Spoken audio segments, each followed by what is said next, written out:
I don't know about you, but in wintertime, my soul tends to play the blues. This is a dark season just naturally because the sun is up less and is down more. So what do you do when things are feeling a little bit less than inspired? You're finding yourself perhaps sleeping more or not socializing as much as you usually do. Maybe you even notice that you're eating or snacking late at night to feel better. Or maybe you're just binging a lot of Netflix and not really doing the things that you need or want to do at the end of your day. I want to talk about seasonal affective challenges that come up in wintertime. The soul singing the blues, it's a real thing.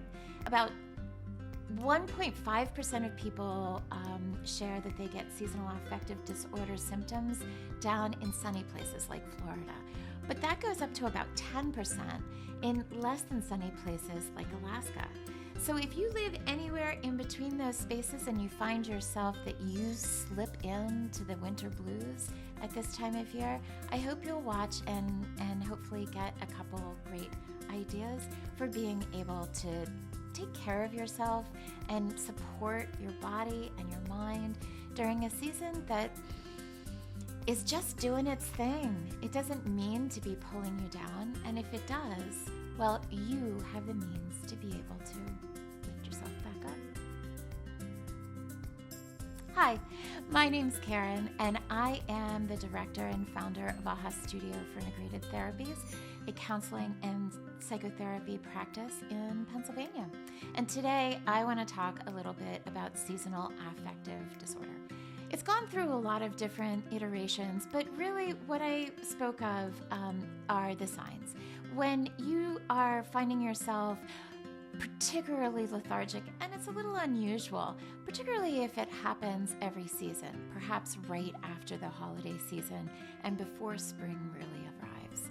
Perhaps it results in things like overeating, oversleeping, pulling away from social engagements, not feeling very motivated to do that much, perhaps even not getting into the kitchen and making nourishing food for yourself, but eating more packaged foods, saltier foods, things that help you feel good in the moment, but maybe it even puts on a little bit of weight, right? So the first thing to do, so many of us have bucket lists in life, things that were really exciting and big and we really want to get to, right? I want to swim with dolphins, wild dolphins in my life. But I'm not sure I'm going to be able to really do that in wintertime right now. And so instead of making a bucket list, what I'm going to do is I'm going to invite you to make a coping list. And a coping list can break down into 3 sections. So the first section is making a list of your preferred to-do list, right? Things that you absolutely love to do. In therapy, when we're working with kids, we talk about the highly preferred activities. So what are your highly preferred activities? Just grab a piece of paper, grab a pen that has a nice flow and you like the way it feels, and just put preferred to-dos and start writing in and dropping in some of the ideas. Maybe some of your preferred activities have to do with moving and exercise. So jotting down all of the things that you really love to do to get physical. Or what about things that you love to do that take you outside? Jotting down things that get you out there, right? What about things that help you and you know that, for instance, just earlier today, I was talking with a client and she said, I need just a couple minutes just to straight vent. We weren't doing anything or solving any problems. We weren't going back in, making connections to moments in history or traumas or emotional distresses in the past. She just really needed to be in the moment and vent. And so we did that. We did it across an intentional period of time and said, you know what? Go for it. What are all of the things that are really just, and this, and this, and this? It's really important to set a timeline around that, or else you can sort of spiral and end up going down the proverbial hole. But just jotting those things down, what helps you feel better when you're just allowing yourself space to get emotional, right? So just start jotting down the things that help you, that you know already help you get more comfortable and bring your mood up. I was just talking to a friend of mine the other day, and she shared with me one of the things that she does when life feels emotionally overwhelming is she just steps in and takes a shower. That sense of warm water flowing over her and just the consistency of the sensory experience makes her go,